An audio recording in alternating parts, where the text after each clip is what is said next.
friends. It's the Man in the Middle show with Kevin and Joe. I am Kevin, and that is Joe. And in the last episode, we were talking about the childlike innocence of asking questions, being curious, and having no impediments on your instincts, just learning by doing. And I always admire parents who let their kids skin their knees and fall out of trees. It's rare anymore, but I always think, man, if that kid lives, he's going to be just fine, you know? And I was thinking back to when I was a kid and how much you're a product of your environment, like what influences you, what makes an impression upon you when you're young. And Joe, this might surprise you. When I was a kid, my first real dream of what I wanted to be was an auto mechanic, because my dad owned the garage at the end, down the end of our street.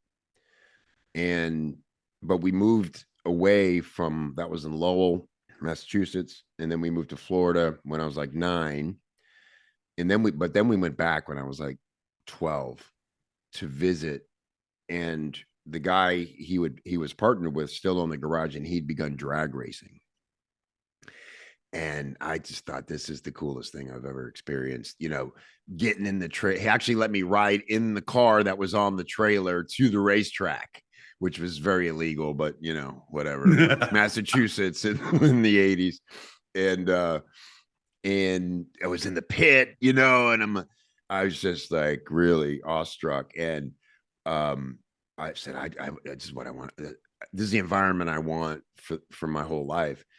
And so I would watch drag racing all the time, and I would draw drag racing cars. But you know what? Something in me realized maybe this isn't. I wanted it to be it because I liked that identity, and I liked that the smell of it, and the environment, and the. But I was like, I'm not good at it. It's not clicking for me. So somewhere along the way, I realized, I don't think this is my thing. There's a certain kind of like I've had friends. I remember guitar is another thing like this for me. I remember in high school, I did an air guitar show with some buddies, and none of us played, but we all loved music. But then my buddy actually got a guitar and started playing, and he was good like in a month. And he just kept getting better and better. And I'm like, oh, that's what it looks like when you find your thing. It just happens, right? And so it's interesting because sometimes you do see people who find their thing early, and it is their thing, but it's very much influenced by the adults in their life. For instance, I just watched a really great Rick Beato interview with Billy Strings. You familiar with Billy Strings, the bluegrass player? No. He's a phenom. He's an unbelievable, highly respected bluegrass player. He's a singer, songwriter, and he's just a prodigy. He's just a natural, and it looks effortless for him. And it was so great to hear this interview because it's all about his dad. When he was 5 years old, Joe, he started playing along with his dad like he could keep up at 5. And his dad just like wanted him involved, and other buddies would come over, and he would find his part. He was a rhythm guy forever because he just wanted to be able to keep up with his dad. So he got fast, and he got really good with his right hand and all those things. And then he started to learn to solo, and it was like lights out. So sometimes it clicks early, and other times you end up searching almost a whole lifetime for your thing, right? And so there's no rules around this. There's no way it's supposed to be. So for Joe, what's your earliest memory, Joe, of like, this is my thing? Oh man. Yeah, mine was entertaining. Mm. So I always wanted to be an actor. Like I wanted to be on SNL. Yeah. And when I was in middle school and Living Color was on. Oh yeah. And I can do a knockout Fire Marshal Bill, man. So like I loved Jim Carrey. I loved Mike Myers and Chris Farley and Adam Sandler and uh, you know, so and then my dad had all these old records, so I would listen to Pryor and Carlin and Yeah. my parents were pretty liberal, so I got to listen to that stuff pretty young, dude. Pretty young, like, so and then I had a really good voice because my dad was a singer. He played music for over 50 years and I grew up in that environment, and unfortunately, as great of a singer as I was, by the time I finished sixth grade, it wasn't cool anymore. Mm, Even though now as an adult, it's like the coolest shit in the world, yeah.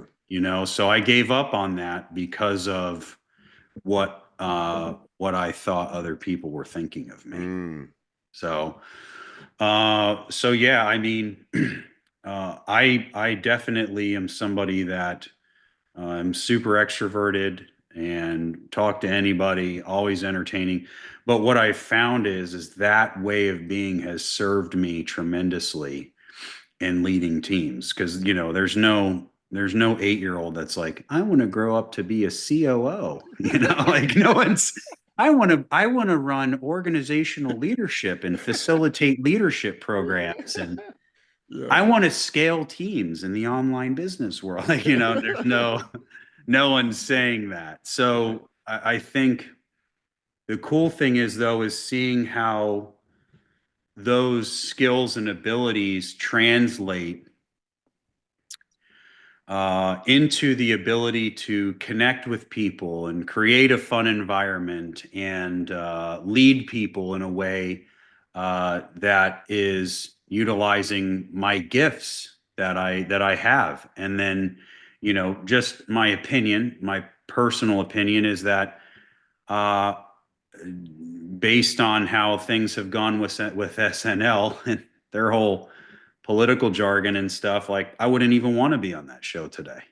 Yeah. So it's like, that's okay, right? Because I'm where I'm supposed to be now, right? So that's really how like those dreams and those things have affected my adulthood big time because it led me into this ability of, because that's what entertainers do. They make you feel special. They make you Yeah. feel something inside of you, right? Yeah. And leaders do the same thing, right? Like the most entertaining, charismatic leaders are the ones that are usually the most successful. Like, okay, Sure. if we're talking about presidents, okay, well, Barack Obama was wildly popular. Right. Regardless of what your politics about Yeah. him are, he's an engaging speaker, he's wildly entertaining, and people connect with him. Like, he's an entertainer. Same with Bill Clinton, right? Yeah. It was like these guys that are incredible speakers, and so again, all of those skills have Yeah. translated to, like you said in the last episode, hey, speaking on stage. Well, Yeah. there's that. It's not doing Fire Marshal Bill. It's Right. it's like it's communication training or leadership principles or things of that nature. Yeah. That's interesting that I didn't say that because I, it never occurred to me, Joe, to be that in life. But I probably my earliest memory of getting a win and having it requested was when I would do something funny at a young age. And my mom was my biggest fan, and she would think it was hilarious. And she would have me reproduce it for her friends. Like I remember Oh yeah. I used to wear this. I love to wear this cowboy uniform. I had like this shirt with like fringe on it and a hat. And we'd go to the grocery store, and she'd always let me pay for the groceries. And I'd say like, "Here you go, ma'am." Like give her the money, and she just thought that was everybody would crack up, and then or I would have a little impression or something, and she'd always call me over when her friends were over. Kevin, do the thing.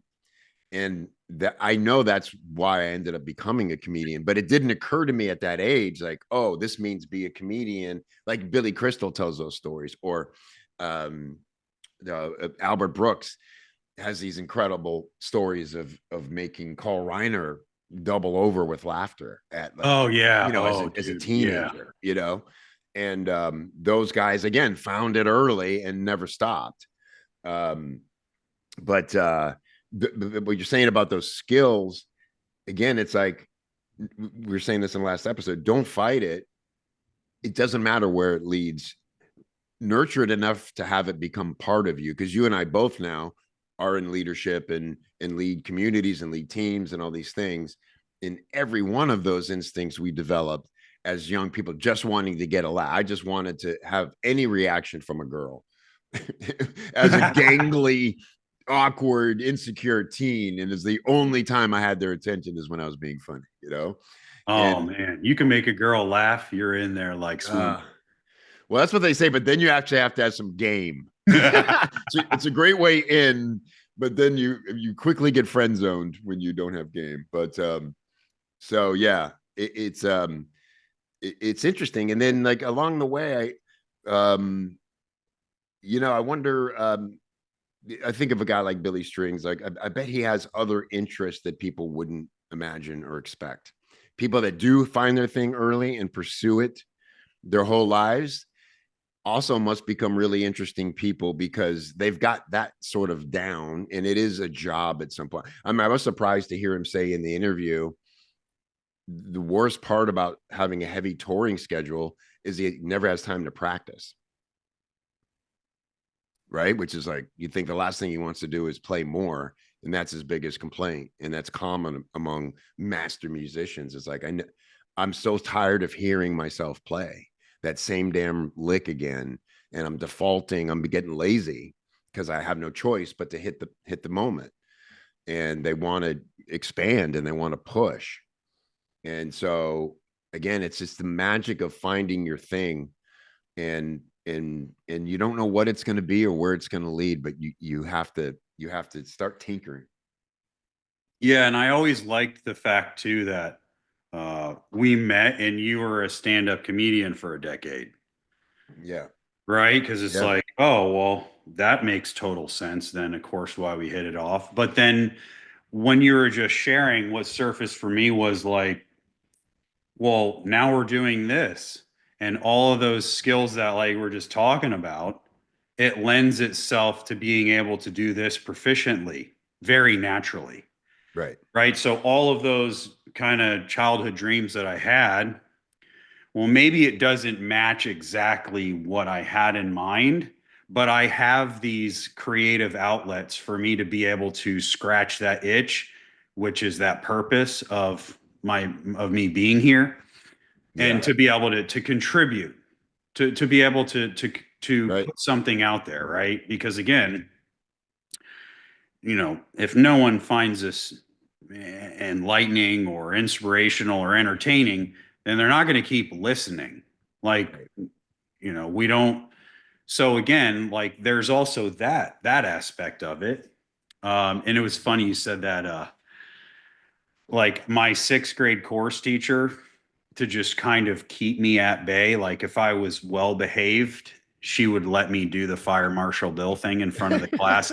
And everyone, they like loved it. So like they would look forward to it. They'd be like, Joe, you got to be good this week, man. We need you to we Hope need we need you to do the fire marshal bill, because that's the only time our teacher is not like just deadly serious with us, So That's so good. yeah, that brings me back. It was a really good experience, and just being able to utilize that to, the other thing I'll say too though, Kevin, is that for a long, and I talked about this last season, for a long time I used humor as a defense mechanism too, Yeah.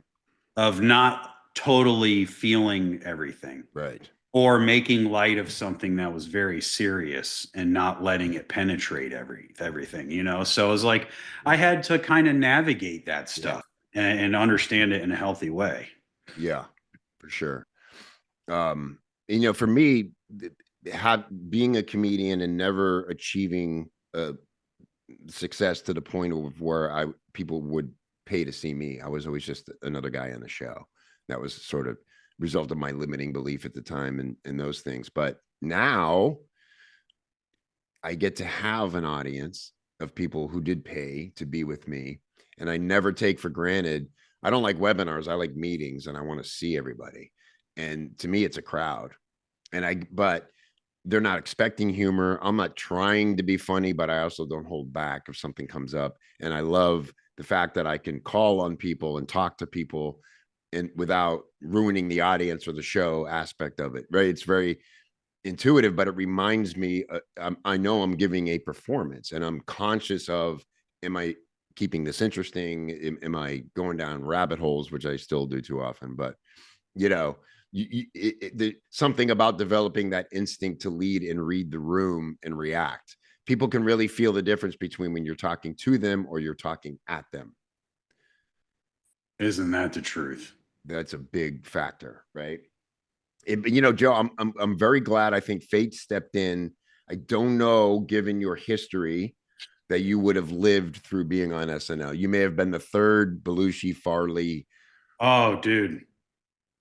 My mom said that to me. Yeah, I don't think you'd have made it, man. It would have been Yeah, I dangerous. mean, I that ate me up losing Chris Farley like that, you Yeah, it know. was horrible. My uncle died that way too, speedballing, just like Belushi and Farley, man. Yeah, So I mean, that stuff's in my genes, bro. yeah. So that kind of life, and Robin Williams and Philip Seymour Hoffman and all these guys that I loved and loved their work and I love their contributions to the world. It just You're right, man. I don't know if I would have gotten what I have today. Because Getting you would have felt obligated to be that guy. oh Always the life of the party, taking it to the limit. And I could see why those guys, they were tortured in their own way. But Farley especially, it was just he. I bet you guys were alike, and he found himself that guy, the life of the party, and there was probably no balance or other way to be for him, and it just took him, man. yeah, and it's still a lot like that for me in terms of being all in. It's like, yeah, oh, okay, yeah, you're going to do triathlons now. I'm going to do Ironmans. It's like, Hmm. it's not just like, oh, it's not like, oh, I'm just Not going to going to do a take it off the marathon. list. I have to master this. Yeah. Yeah, it's like, I'm not going to just do a marathon. I'm not going to start with 5Ks. I want to do Ironmans. It's like, I was like, so yeah, I totally get it. Now, let me ask you this, Kevin. Going through, the childhood dreams and, going through this part of life and all this stuff, like, what about regrets? What's funny, man? The only regrets that come to mind when I think of that word are the shots I didn't take. And I know that's a little cliche, but I can remember very specific moments Yeah, where I was. what is one? One is when I was doing stand up in Chicago, and there was always a friendly rivalry with the improv people. But we would hang out a little bit, but and so it was people who are now pretty well known. I for a time I was hanging out with Amy Poehler and who's her friend that's everywhere all the time. Tina Fey? Yeah, Tina Fey. Hmm. And so one night we finished a show at Zany's and it was right across the street from Second City. And they were like, "Hey, we're gonna go check out, the show and maybe do some improv." Because they had graduated, so it was cool to have them come. And I'm like, "Yeah, I'll come over." And we're standing in the back and they're about to go backstage to come. And he's like, "Come with us and do some improv." And I'm like, wasn't expecting it. And I knew I was so outclassed. And I wanted to, it would have been one of those moments where it's like, this could go either way, hardcore, but what the hell? And I didn't. I was like, "No, man, I'm just going to watch and enjoy." And it's not a eat it me regret, but it does piss me off that I pussied out in that moment because it might have been one of the greatest stories I ever had. I might have stepped up, found something new, an ability in the moment. But what I thought was when stand-ups do improv, It's very gratuitous. It's not real improv. It's not the art of improvisation. It's who can jump to the dirty punchline quick enough. You know what I mean? That's like, and I was like, that's all I know of improv, and I don't want to be that guy. So I'm gonna check out of this one. So it's always moments like that where I was given an opportunity to have a cool moment or crash and burn, and I shied away for safety. Yeah. Yeah. I mean, that's big. How many of us, how many of us, collectively, you and I, everyone listening, have passed on opportunities that were presented to us. Yeah. And it's just kind of like, damn. Yeah, I had another one in New York. I hope I didn't tell the story already, but the first time I went to New York, I think I'm like 20, and I got to do sets at it was the Boston Comedy Club in the Village, and I'm on the show with like Brett Butler and all these great comics, and Jay Moore was there, and we really were hitting it off. And he said, "Hey man, I'm going back to my apartment to do bong hits. You know, do you want to come?" He's just like, "You want to hang out?" And I really did, and I thought, this is one of those moments where this becomes a new friend, and he's like really connected, and and I was so nervous about how to get back to where I was staying. I wasn't comfortable in the subway. I didn't know if I'd be able to. I didn't know anything about the city, and I had another friend there who was offering me a ride, and again, I just gave in to fear, and I'm like, nah, Jay, I appreciate it, but and again, could have been nothing, could have been whatever, but I would have lived. I would have lived, and again, so it's for me, it's always those moments where I gave in to safety, and that around that same time. And what was interesting, man, you're in New York and you're doing pretty good. Everybody instinctively asks you, "Are you moving here?" Everybody was asking me, "Oh, are you moving here?" Like, why else would I be there? I guess. And I was like, after the third time, I just started saying, "Yeah, yeah, I'm planning to move here." So in my mind, I was getting so excited. I'm like, God, I'm going to move to New York, man. And I'll be a New York comic. And my buddy, one of my lifelong friends, had done that and moved to New York, got his ass kicked, got his heart broke, was broke, like it nearly killed him. And he instinctively, when I told him, he goes, "Dude, don't." He talked me out of it, and took him years, but he apologized to me later. He said one of my regrets is that I told you not to move to New York. He said Oh, because wow. it was unfair of me to um put my experience onto you. Anything Yeah, could he happen. projected that fear on. Yeah, Yeah. which I appreciated because he's not really that self-conscious kind of guy that way. But anyway, so that's definitely the theme for me with everything. And I guess it's a little trite because they say that's always the deathbed thing. Like nobody says that. I regret not spending more time at the office, right? They regret the shots they didn't take, the trip they didn't take, the invite they passed on. One that I'm okay with, Joe, a guy was in San Francisco staying with that same friend, and he had left town to go do a gig, and I was staying one more night at his place. And a friend of his had an extra ticket to see Miles Davis, Oh, but the guy made me nervous. I knew he was kind of a coke dealer, and I just thought, man, I don't want to be under this guy's control for a night. And again, I don't know really. I think it was in Marin, and I'm like, I just didn't like how I saw that night ending. But then that would have Miles made Davis, me go. I know. You would have been like, and there's gonna be And coke. there's a bag. Let's go. And Miles Davis died like a month later, dude. Oh, So, but I give myself that one because I was trusting my better instincts of staying alive that night. So your stuff's way healthier than mine. all yours. Now let's hear the stories of when you Oh, did do dude. the thing against your better instincts. Oh, man. Man. Again, I've dealt with my past. And I'll say this.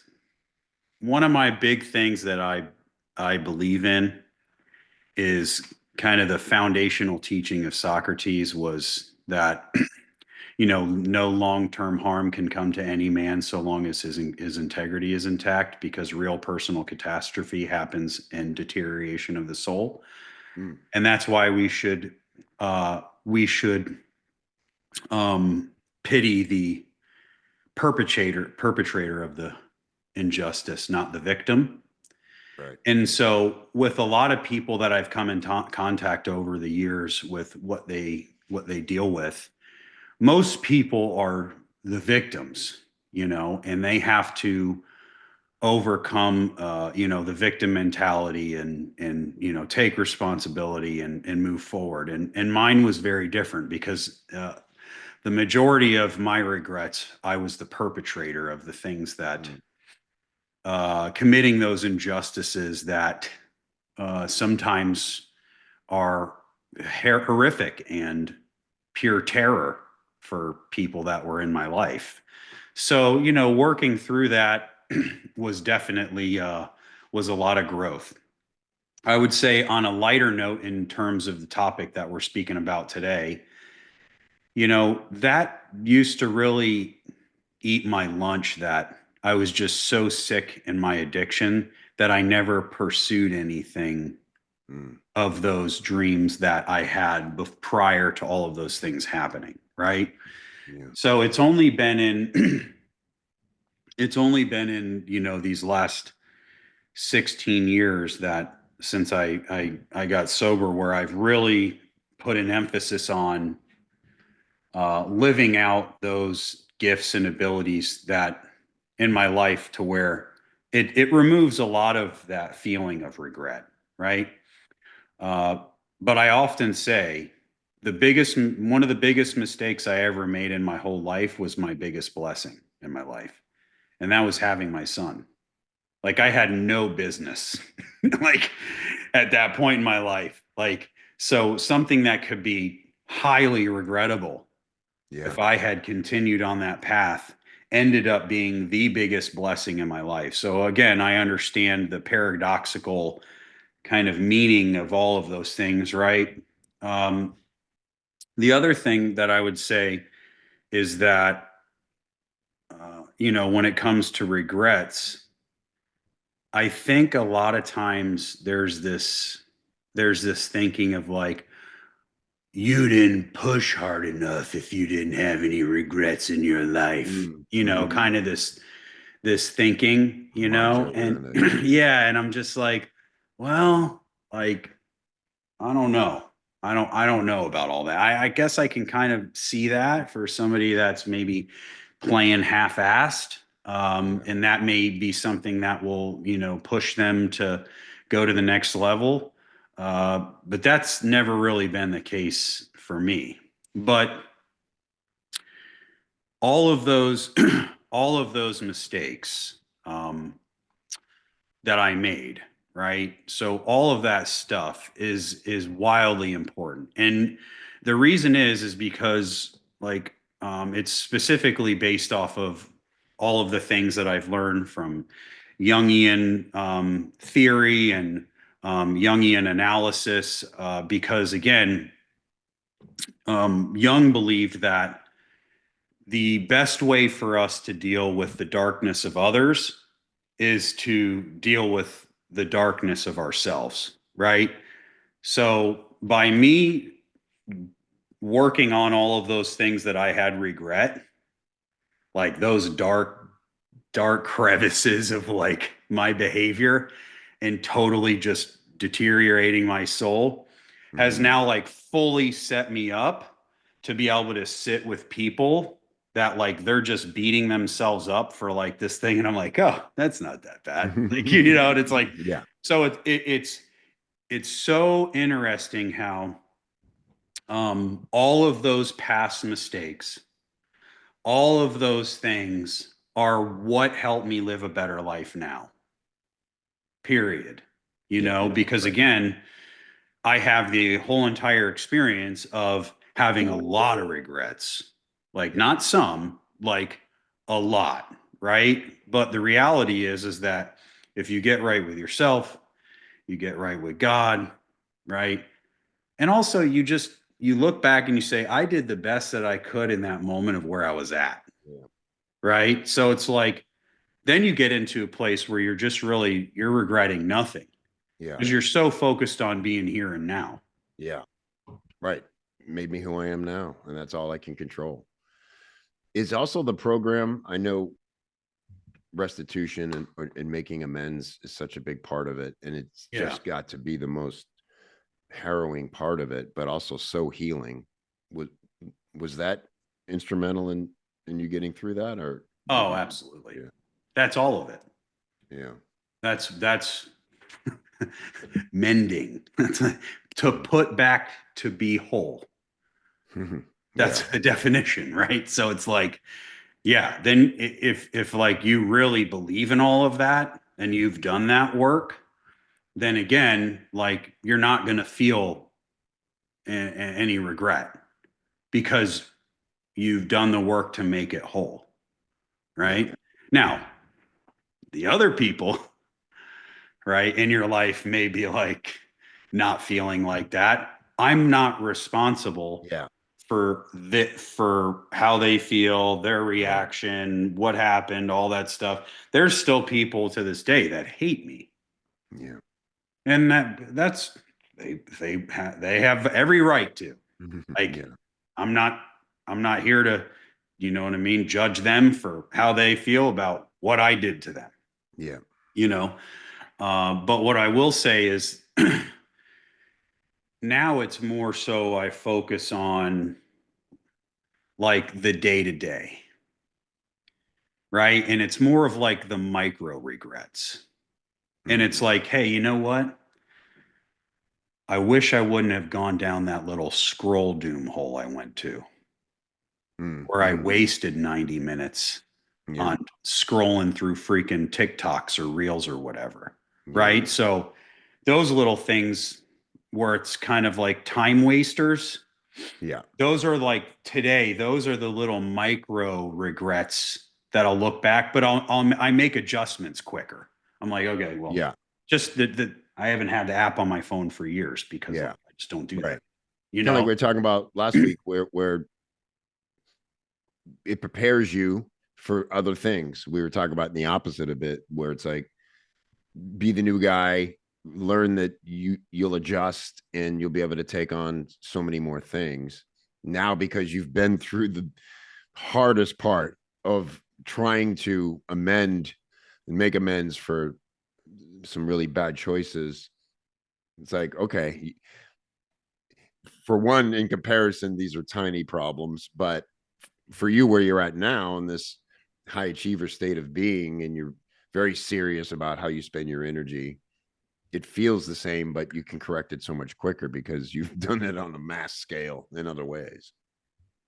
Yeah. And the thing is too, is that like some of the things that I went through that could be regretful or like there could be movies written Yeah, about. yeah, You know what I mean? Like yeah, it's not even believable. But then what happens is that it's like if I can get through that and I can treat myself that way, then what it does is it places me in a position of, well, being a beginner at something ain't shit, man. yeah, Looking like a fool yeah. is nothing compared to getting beat by the police in the middle of East Bay Drive. You know what I mean? Like, I mean, at this point, Yeah, right? Like I could tell you guys some things that are absolutely humiliating, where I'm just the biggest fool on the planet.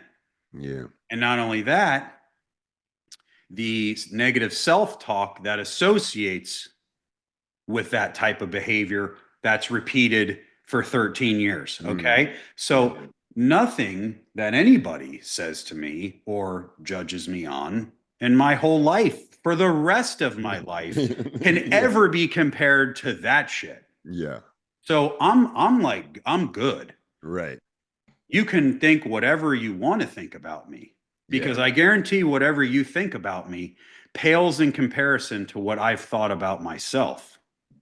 And again, I know that's not everyone else's right, experience, yeah, but we all definitely have negative self-talk. It's part of being human, right? But different degrees, right? Yeah. Yeah. But again, like those are those all of those things leading up to where we're at now. Great. So now my problems are I spent a little bit too much time on social media. Yeah. It's Like like, that's a high class problem. Like yeah. I was talking to my buddy who has a cookie company, and he posted the review online because you know how it is for us with small business. Reviews are a big deal. So when someone gives you a terrible review, this person totally complained that their cookie didn't get shipped to them on time, their orders of cookies, and they were only refunded the full amount and not refunded and sent new cookies as well. Oh, wow. And so I said to my buddy, I said, God, what an incredible time to be alive in America, where the problems that we have today is that our cookie delivery Yeah. didn't show up on time because of shipping issues. Yeah. God, this is an amazing time to be alive. We're Yeah. so blessed. It's like, Yeah. I think of that all the time when I see, what we complain about and what we're upset about. And I'm always like, to me, it's like, I think about the person doing the complaining and how unaware they are of the life they get to live. I've been thinking about this, Joe. Again, we live in Florida, and so we see all the time people who bought into the deal that you work hard and then you retire, and then life's supposed to be great. And then what they do, because they're not after anything anymore. They have no achievement, no goals. Their only goal is to be treated as well as possible because they did all that hard work. And so they look for anything that's wrong and they want it corrected now. And they want to speak to the manager. And I mean, how many conversations like that have you had running those restaurants, man? You know exactly who I'm talking about. And it just makes me, it hurts my soul for them that they have stopped wanting to achieve anything new and just wake up every day going, I'm not letting anyone screw me today. and by putting that energy out there, they're going to get They're going to screwed. get screwed. Yeah. Well, the other thing is too is that I think it's very telling for those of us in midlife to learn from what the first thing that you said was is that you stop you stop doing what you've always done. And one of the things that I'll say from having a restaurant for so long is that I did have a lot of elderly people coming out to eat, and it was some of the most incredible conversations that I had with people, like just so fruitful, man. Yeah. It was amazing. And I would see these men that would be all amped up to retire, okay? And then they would stop doing what they had done for 30, 40 years. And their whole entire purpose for their life is totally Yeah. removed from their life. Yeah. And there was two that come to mind very clearly, and they both were dead within a couple of years after Wow. retirement because they just stopped the engine, right? Yeah. So th- what that did for me is it made me very aware that I had to focus on other things in my life besides work because I love to work. I'm what Yeah. have you ever heard the horse and the mule analogy? I don't think so. Have you ever heard that? Okay, so in leader, it's something I do in leadership. And if you get salty because I'm comparing humans to animals, that's on you, and you have to deal with it. But there's two types of people. There's horses and mules. Both are pack animals. Horses will walk until they, excuse me, they'll keep working until they fall over and die.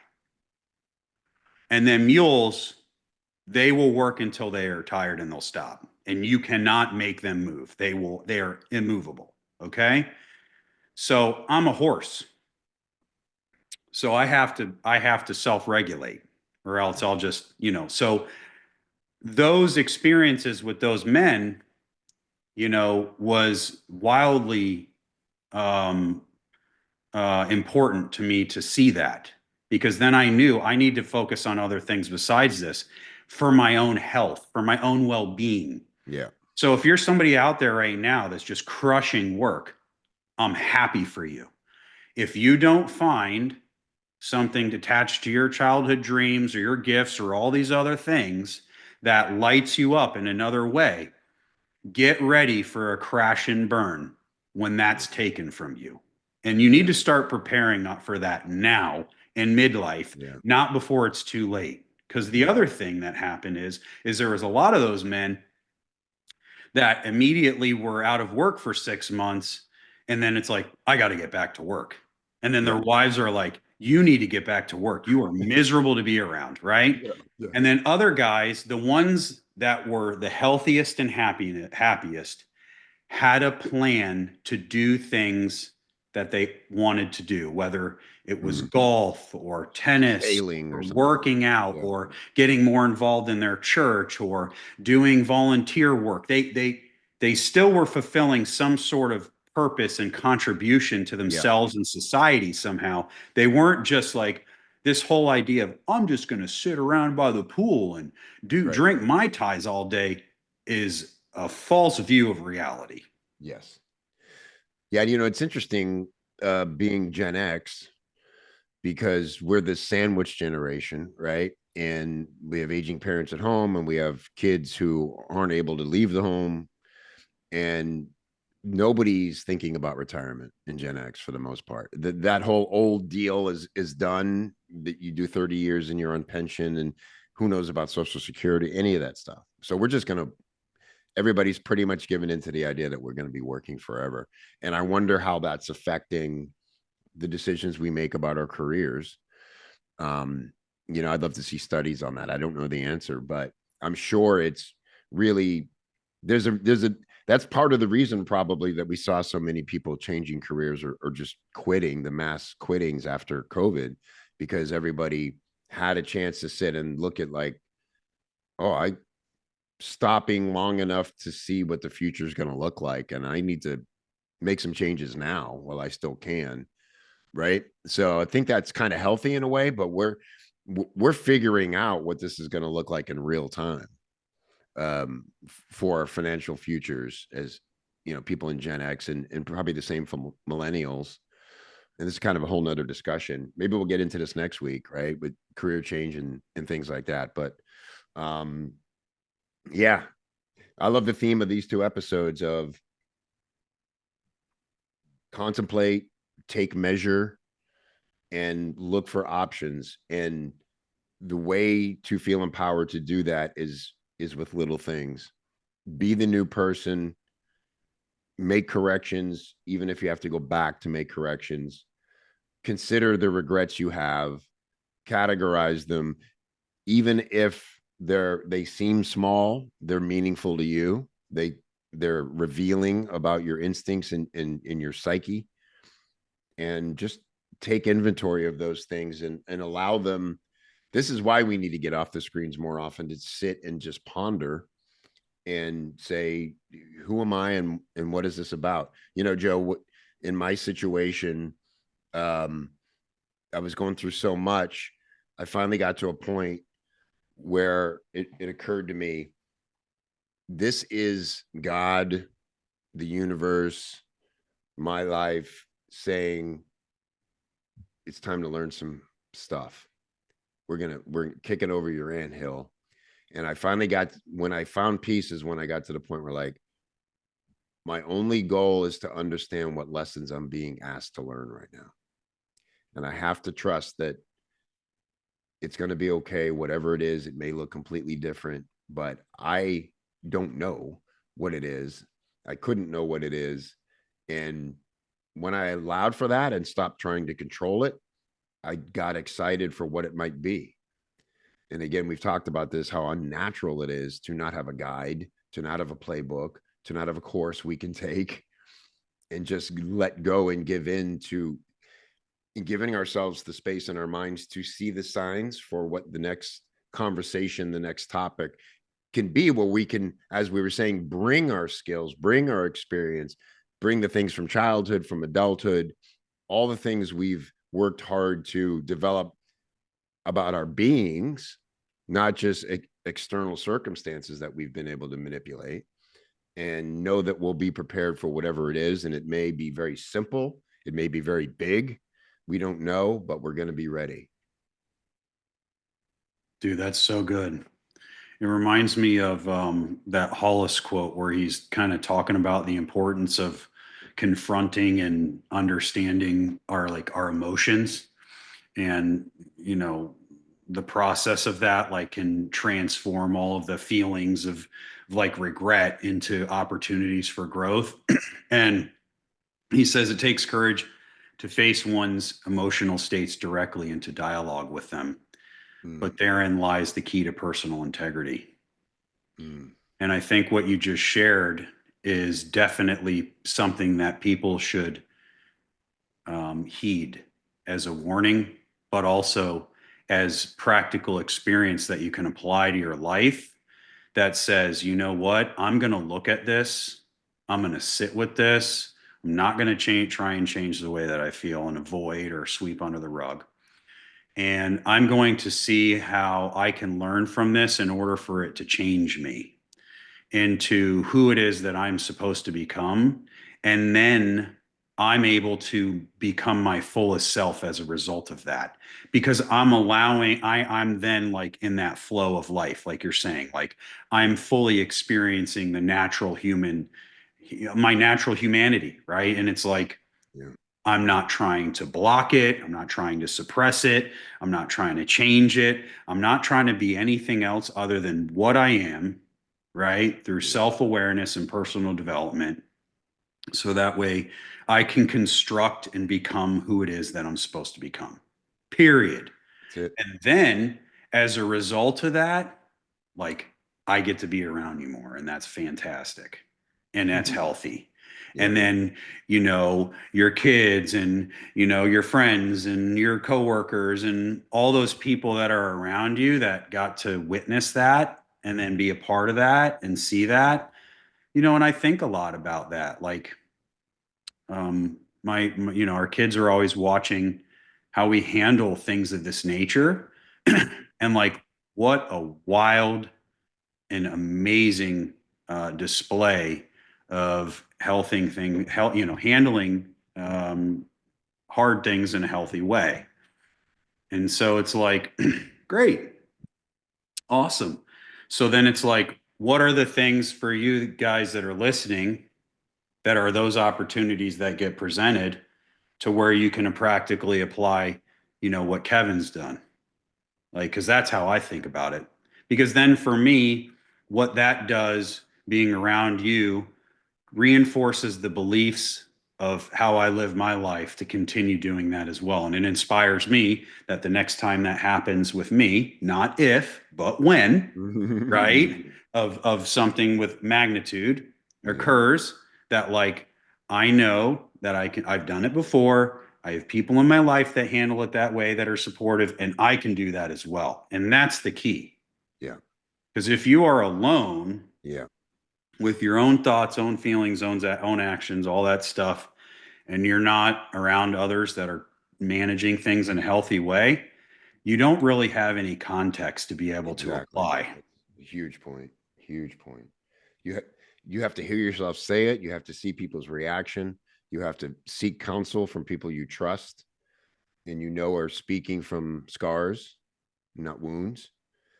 And that is the greatest blessing in life. And that's why all we really take and all our life comes down to is experiences and relationships. That Mm, is what makes us who we are. We cannot do this alone. We cannot internalize everything. We cannot read the answers in a book. We have to seek counsel and we have to find people we trust. love that. So, closing things out, guys, couple of questions to ask yourself surfacing in this episode. How does our childhood dreams affect our adult lives? How can I integrate who I wanted to be when I grew up into my life today and bring that purpose and meaning into midlife when maybe things are dark and empty and meaningless. Other thing is how can past mistakes help us live better now, and reintegrating those regrets into practical applications for us to be able to grow. As always, Kevin and I are incredibly grateful to all of you listening. Yes. Would love for you guys to um, give us a review. Send us messages on any of the platforms of things that you want us to talk about. Let us know how things are going. Most importantly, subscribe and share. Share this with another man that needs to hear this language, this type of conversation, and let's keep exploring midlife together. And if you like reading, like I do, like Kevin does, you may or may not know this, but Kevin is an incredible writer. And if you go to maninthemiddleshow.com, you can sign up for our Substack where Kevin pens a newsletter to every episode that we have. And again, we look forward to seeing you guys next week. And Kevin already kind of gave you a little insight into that. We're going to be talking about career changes at 45, 55, even 65, and the bravery that comes along with making those changes. So thank you guys so much for listening, and we'll see you.